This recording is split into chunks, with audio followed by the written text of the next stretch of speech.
김수종이 꿈꾸는 정의롭고 원칙이 살아있는 대한민국. 청취자 여러분과 함께 만들어가겠습니다.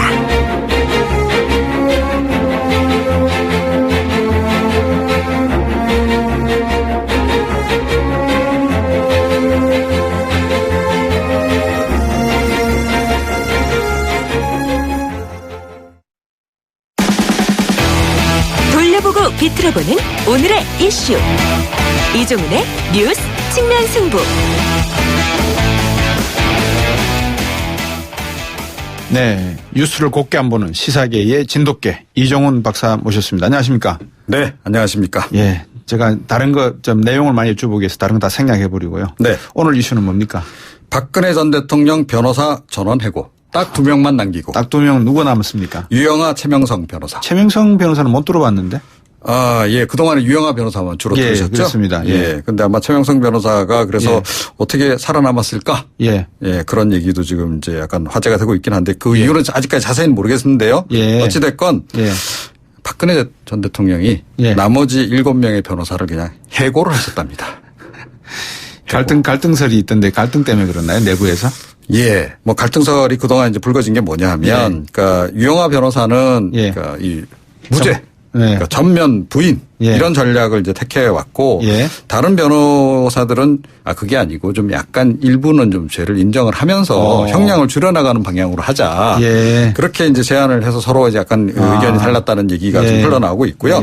그런데 가장 중요한 것은 박근혜 전 대통령의 결정 아니겠습니까? 그렇겠죠. 그러니까 이 얘기를 딱 듣고 박근혜 전 대통령이 나머지 분들 다 자르세요. 그러니까 박근혜 전 대통령은 무죄를 확신하고 있고 무죄를 그걸 어떻게 보면 이제 방어해 줄 만한 사람 말고 마음이 흔들리는 사람은 다 나가라. 이렇게 결정을 내리신 거죠. 박근혜 전 대통령의 그동안 살아온 궤적을 놓고 보면 참 그 부친도 그렇고 모친도 그렇고 그 역사 속에서 사람에 대한 어떤 믿음 이걸 상당히 중요시하는 그런 가치관으로 자리 잡고 있는 것 같아요. 그죠? 그렇죠. 네, 그렇습니다. 그래서 유영하 변호사를 이렇게 속된 말로 예뻐하는 까닭이 뭐냐. 그것도 지금 사실은 또 다른 이제 관심사기도 한데요. 뭐 여러 가지 이유가 나오고 있긴 합니다. 뭐 이제 좀 그 유영하 변호사의 외모가 박근혜 전 대통령이 좀 좋아하는 스타일이다. 아이고 이제 그런 이야기는 좀 그만했으면 좋겠어요. 이제 그런 얘기도 좀 있고. 그리고 이제 약간 정치 행보를 그동안 꽤 해온 사람 아닙니까? 그러니까 출마도 여러 번 시도했고 그래서 그래도 좀 정무적인 판단이 가능한 사람이다라고 하는 이제 변호사 중에서는 그런 부분도 있고 또 이 박근혜 전 대통령의 그 평상시 생활 태도를 볼 때 그 생 얼굴을 이른바 생얼을 아무에게나 좀 보이는 것을 굉장히 좀 기피한다. 그리고 또 사적 얘기도 이번 같은 경우에는 많이 나눠야 되는데 그런 걸 여러 사람하고 나누는 것을 꺼리는 스타일이다. 그래서 유영하 변호사 선택을 했고 그래서 이제 쭉 그 사람으로 그냥 가겠다는 것 아니겠느냐. 뭐 이런 이제 여러 가지 해석들이 나오고 있습니다. 그러면 뭐 추가로 선임할 변호사 없이 두 분 최 변호사하고 유 변호사 이 두 분만 가지고 가시는 겁니까? 최명성 변호사. 일단은 그럴 수밖에 없죠. 그러니까 오늘 그 4차 출장조사에서도 역시 유영하 변호사가 이제 입회를 한 거 아니겠습니까? 당분간은 그럴 수밖에 없는 상황. 폴케도 변호사잖아요, 근데. 그렇습니다. 그래서 원래 그 서양희 변호사가 좀 나서지 않겠느냐 이런 관측도 있었죠. 그러니까 이번에 사실은 검찰 이렇게 구속당하기 전에 박지만 회장 부부를 이렇게 만났잖아요. 뭐 그래서 뭔가 이렇게 법률적으로도 박지만 회장 부부가 좀 도와주는 거 아니냐. 서양희 변호사가 좀 전면에 나서는 거 아니냐. 이런 얘기도 있었는데 아직 그거와 관련한 얘기는 전혀 없어요. 그거로 보건데 일단 유영하 변호사 중심으로 쭉 이제 갈 것 같고요. 유영하 변호사를 중심으로 해서 그러니까 지금 어찌됐건 무죄 방어를 해줄 만한 사람. 이 기조에 찬성하는 사람 아니면 그러니까 아마 선임 자체를 안 할 가능성도 좀 높지 않나 이렇게 생각을 하는데 이게 과연 유리한 선택이냐 그와 관련해서 지금 법조계에서는 지금 설들이 막 나뉘고 있습니다. 그런데 별로 유리하지 않을 것이다. 왜냐하면 기존에 이제 다 합쳐서 9명의 변호사들이 준비를 한 거 아닙니까? 사실은 굉장히 사건의 그 기록 내용이 많아요. 12만 페이지 분량. 그걸 9명의 변호사가 나눠서 하기도 벅찬데 지금 두 사람이 이제 그걸 다 책임을 져야 되는 상황. 당장 그렇고요. 또 추가로 선임한다고 하는데 이게 좀 쉽지 않다라는 얘기도 좀 일각에 흘러나옵니다. 여러 가지 지금 이제 장애 요인이 있는데 조금 전에 그러니까 방어 기조하고 좀 안 맞는 분이 많은 것도 있고 또 약간 중량급인 분들은 아무래도 몸값도 좀 꽤 나가시잖아요. 그렇겠죠. 예. 수입료가 비싸시겠죠. 그렇죠. 그런 부분도 좀 약간 작용을 하고 예. 그와 더불어서 약간 기피하는 분들도 없지 않아 있다. 네. 기피한다는 말이 조금 좀 뉘앙스가 있네요. 그러니까 네. 의미가 있네요. 왜 기피를 하죠? 그러니까 약간 수입료가 뭐 예를 들어 작다 이런 약간 문제보다도 이름이 좀 나신 분들은 네. 승소할 가능성이 좀 희박하다라고 할 경우에는 예. 자기 명성하고 관련이 깊잖아요. 그렇죠, 그렇죠. 그리고 또 이건 굉장히 역사적인 사건이고 예. 그리고 본인들이 판단을 내리겠죠. 예. 이건 좀 무죄 판결받기 어렵다라고 판단이 되면 좀 주저하실 가능성이 높죠. 근데 이 유영하 변호사가 아까 앞에서도 무죄를 강력히 주장하고 일관되게 주장하기 때문에 아마 계속해서 가져갔습니다라는 측면도 있다고 하셨는데 이 대통령이 너무 정신적인 충격 받을 가능성도 있지 않나요? 결국은 무죄가 안 될 거라는 의미인데 어떻게 그런데 박근혜 전 대통령이 청와대 계실 때부터 그러니까 올 초로 싹 소급을 해 가보자고요. 그때 신년 기자간담회 기억나시죠? 그다음에 정규재 TV하고 인터뷰 내용. 아주 일관되잖아요. 그렇죠. 아주 일관되게 나는 한 푼도 받은 적이 없고 나는 모든 혐의에 대해서 무죄고 그 사람들이 무슨 짓 했는지 나 잘 몰랐다. 이 기조 아닙니까? 이 기조가 사실은 이제 이번 구속된 이후에는 좀 흔들리지 않겠느냐.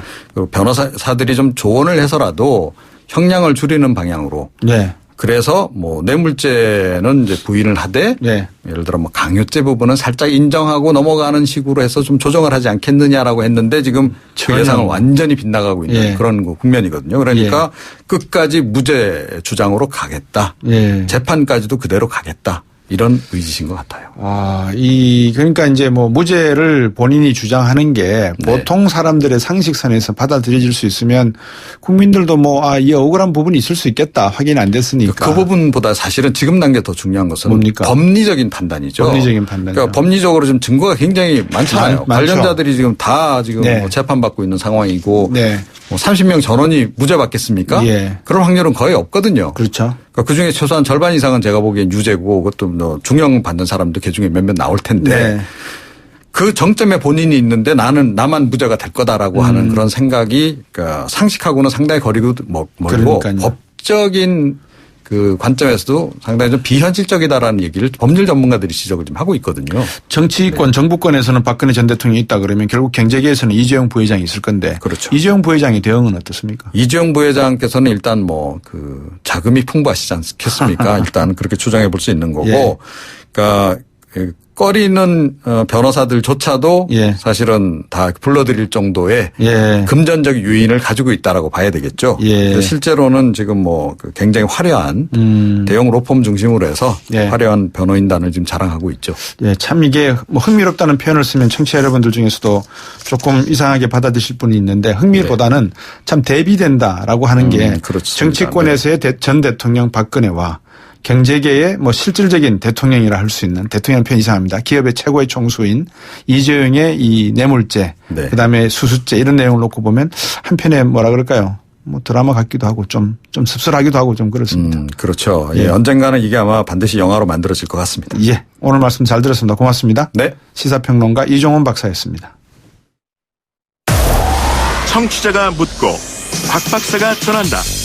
방송을 들으시면서 궁금하신 사항은 문자 메시지로 보내주세요. 샵 0945번, 우물정 0945번으로 짧은 문자 50원, 긴 문자 100원의 정보 이용료가 있는 문자 메시지로 보내주시면 박 박사가 꼼꼼하게 읽고 인터뷰에서 대신 질문해드립니다. 오늘 들으신 인터뷰 방송은 YTN 라디오 곽수종의 뉴스 정면 승부 홈페이지나 팟캐스트 팟빵을 통해 다시 확인하실 수도 있습니다.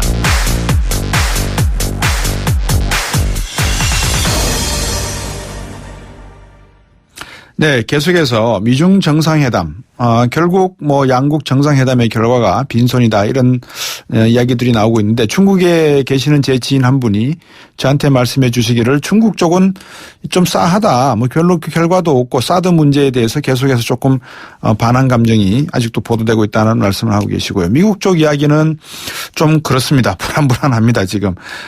결국 한반도의 평화를 지키려면 우리가 무엇을 알고 우리가 뭐 대응을 할 수 있어야 되는데 과연 우리 외교부나 또 통일부, 정부는 무엇을 알고 무엇을 할 수 있는지 국민들은 알 수가 없는 것 같아요. 또 국민들도 알려고 하지 않는 것 같고 참 불안한 모습입니다. 이수혁 전 육자 회담 수석 대표 전화 연결했습니다. 안녕하십니까? 네, 안녕하십니까? 예, 결국 소문난 집에 잔치집에 먹을 게 없는 겁니까? 뭐 그런 표현들을 많이 하고 계세요. 예. 뭐 절망을 해서 그러는지 예. 뭐 그저 해프닝에 예. 뭐 시호 같은 거였다 하는 예. 어떤 그런 자괴감을 갖게 하는 그런 행사였다고 생각해서 그러는지 어쨌든 그런 얘기를 많이 하는데 네. 이번에는 아무래도 이제 상견례 예. 이제 만남이고 하니까 네. 기싸움이 강하지 않았는가? 예. 그다음에 미중 간의 그 현안이었던 무역 문제하고 네. 무역 불균형 문제하고 예. 그다음에 한반도 문제 예. 이게 하루 이틀에 해결될 문제들은 아니죠. 그렇죠. 특히 핵 문제는 뭐 25년을 넘어선 30년 가까이 된 문제이고 예. 이게 뭐 하루 회담해가지고 될 일들은 아니고 예. 그러니까 상견례 겸 기싸움을 했다. 예. 각자 주장들만 하고 예. 합의한 것은 없었다. 예. 하는 결론에 이제 도달한 거. 예. 뭐, 이번 우리나라에서 가장 뭐 관심이 있었다는 것은 어떻게 놓고 보면 사드 문제에 대해서 어떻게 볼 것인가 뭐 이게 하나의 관심이었는데 중국 쪽에서는 양지에츠 국무위원이 또 미국 쪽에서는 틸러슨 미 국무장관이 중국과 이렇게 미국을 서로 방문했지 않습니까? 이번 회담 전에. 예. 무언가 합의를 이루어냈을 건데 뭐 합의까지는 아니라도 토론을 했을 건데 그 토론 내용이 사드에 관해서는 어떤 내용이었을까요?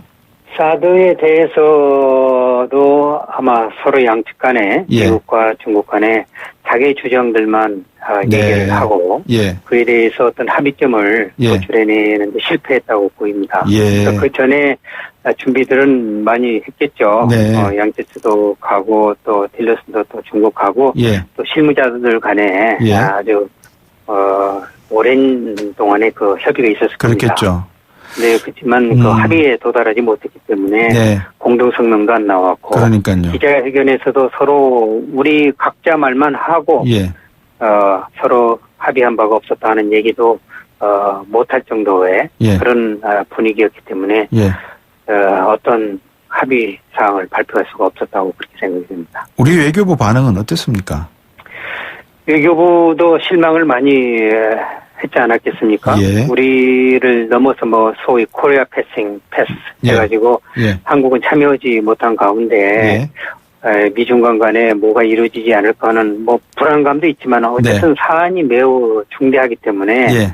미중 간의 어떤 합의가 네. 도출되기를 바랐죠. 네. 그래서 한국이 참여하지 못하는 가운데 이루어진 회담이지만 어쨌든 합의가 이루어지는 게 좋겠다고 보고 네.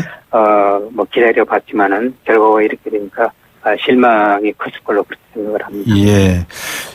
우리 이수혁 육자 수석 대표의 경험으로 비춰보셔서 우리의 외교적인 어떤 포지셔닝 어떤 행동을 취해야 된다고 생각하고 계십니까? 우리 국민들이 한미 동맹을 굉장히 강조를 하고 있고 예. 여한 경우에도 한미 동맹이 균열되거나 네. 약화되면 안 된다. 예. 강화되면 강화됐지 예. 약화될 수 없다 하는 그런 입장에서 지금 남북한 간의 문제, 핵 문제, 사드 문제를 보고 있지 않습니까? 네. 근데 이제 이게 좀 어려운 국면에 우리 한국이 처해져 있게 됩니다. 예. 미중 간에 합의가 잘 되고 예. 서로 상호 존중을 하고 네. 그 정책을 이해하는 그런 측면에서 미중 관계가 발전이 되면 좋은데 네. 미중 간의 안보 문제로 갈등이 빚어지면은 네. 우리 한국은 굉장히 어려운 국면에 놓이게 됩니다. 네네. 지금 그게 대표적인 게 지금 사드 문제 아닙니까? 예. 그러니까 한미 관계에서는 사드가 필요하고 네. 또 한중 관계, 경제 관계에 보면은 네. 또 사드가 배치돼서는 안 되고 네. 그렇기 때문에 미중 간의 적절한 그 안보 문제에 관한 네. 어떤 그 상호 이해가 예. 마련되는 그 기초가 만들어져야 되는데 네. 안보 문제에 있어서는 특히 강대국 간의 안보 문제에 있어서는 네. 쉽게 어느 나라가 양보하기가 어렵습니다. 예. 이 사드 같은 것은 전략무기인데 예. 이게 창과 방패의 논리거든요. 네. 이 사드는 기본적으로 이 방패입니다. 네. 근데 중국이 가지고 있는 창을 쓰는 데에 무력화시키는 거거든요. 네. 중국이 볼 때는. 네네. 그러니까 이것은 방위 개념으로만 설명하기는 상대국은 방위 무기도 일종의 공격 무기와 똑같은 수준으로 보고 있기 때문에 중국이 그렇게 반발을 하고 반대를 하고 있습니다. 그래서 미국의 입장에서는 한반도를 관리해야 되는 측면에서 사드의 순기능을 주장하지 않을 수 없고 그 사이에 끼어 있는 우리 한국은 이렇게 지금 정치적으로, 외교적으로, 경제적으로 어려움을 지금 겪고 있는 것입니다. 뭐 지금 후보군들에 대해서 각각의 안보 정책에 대해서 평을 해달라 그러면 시간이 너무 많이 걸릴 것 같아서 제가 그 부분을 생략을 하고요. 사드 문제를 하셨으니까 제가 북한 쪽의 행동을 앞에 오프닝에서 뭐라고 말씀을 드렸냐면 청취자분들에게 단거리 미사일을 북한은 쏘았지 않습니까? 미중 정상회담 직전에. 이것은 어떻게 보면 미국 쪽의 사드 배치의 그 합리성, 타당성을 오히려 북한이 그냥 인정해주는 그런 형국이 될 수도 있다라고 제가 봤는데 이 부분은 어떻게 보십니까? 뭐 저도 지금 앵커의 그런 주장에 동의를 합니다. 다만 북한은 지금 이 핵과 미사일 문제를 그냥 단순히 미국을 유인하기 위한 어떤 그런 전략적인 그런 무기 체계로 보지를 않고 꼭 생존에 필요한 절체절명의 과제다고 이렇게 보고 있는 것 같고 이것을 중국이 부분적으로 인정을 해주는 그러한 이제 상황이기 때문에 문제가 더욱 복잡합니다. 그래서 단순히 그 협상에 의해서만 해결되기는 굉장히 어려운 요소들을 가지고 있는 문제라고 그런 생각이 듭니다. 방금 이제 협상에 의해서 문제가 해결되기란 상당히 어려운 문제다라고 말씀을 해주셨는데 그 와중에 트럼프 대통령이 모든 옵션을 다 고려하겠다라는 이야기를 하고 있고요. 또 최근에는 미 항모가 지금 한반도로 2대나 지금 긴급 배치되고 있지 않습니까? 4월 위기설 지금 시중에서는 이상한 루머까지 돌고 있단 말입니다. 주일 대사의 85일 만에 귀임에 대해서도 이야기가 나오고 있고요. 들어보셨는지는 모르겠습니다만 하여튼 그런 내용이라서 이 4월 위기설 이걸 어떻게 해석해야 되겠습니까? 4월 위기설은 사실은 뭐 거의 매년 이게 4월 위기설이 거론되고 있기는 한데요. 모든 옵션을 테이블에 올려놓겠다. 선택지를 다 가지고 그 말은 쉽게 얘기하면은 군사적 조치도 다 염두에 두고 미국이 대응을 하겠다는 거 아니겠습니까? 여태까지는 대개 다 비군사적 조치, 경제 조치로서 이제 북한을 압박을 해왔는데 그걸로서는 안 된다. 북한이 어느 도를 넘으면은 군사적 조치를 하겠다. 쉽게 얘기하면 선제 공격도 하겠다. 이제 그런 입장 아니겠습니까? 이게 제발 바라건대는 이것이 그저 북한을 압박을 해서 무모한 도발을 하지 않는 한끼는 그런 방법으로 그렇게 생각하면은 좋을 것 같고 현실적으로 선제 공격을 한다든지 하는 경우에는 한미 동맹 관계에 있었기 때문에 일방적으로 시리아를 폭격하듯이 북한에 대해서 우리 의사와는 관계없이 하리라고 생각되지도 않고 그래서는 안 된다고 생각을 합니다. 다만 이런 얘기가 북한으로 하여금 또 도발을 하게 하는 어떤 명분으로 삼을 수도 있는데 북한도 합리적인 국가라면은 그렇게 쉽게 이제는 도발하기도 어렵지 않을까 생각이 듭니다. 다만 어떤 도발이 미국으로 하여금 현재 공격을 할 수 있는 빌미를 제공하느냐 그것은 이제 여러 이견이 있을 수 있겠죠. 시간이 뭐 거의 다 돼서 짧게 말씀 여쭤보겠습니다. 육자회담 열릴 가능성은 없겠죠, 지금 당장은. 그죠? 지금은 없겠습니다만 아마 양 정상들 간에 미중 간 정상들 간에 그 문제도 논의를 했었을 겁니다. 육자회담을 중국도 열어야 된다는 입장이고 미국도 물론 이제 대화가 원만한 전망이 서면은 육자회담에 돌아오리라고 보는데 이제 북한의 입장이 문제겠죠. 내일 최고인민회의 북한에서 개최되는데 메시지 간단히 뭐 나올 수 있는 거 예측 하나만 해주십시오. 글쎄, 내일 최고인민회의에서 무슨 입장이 나온다 하더라도 또 미국을 공격하고 비난하는 그런 내용들이 나오겠죠. 그다음에 그동안에 북한이 주장했던 말을 다시 반복을 하자고 생각합니다. 잘 알겠습니다. 오늘 말씀 감사합니다.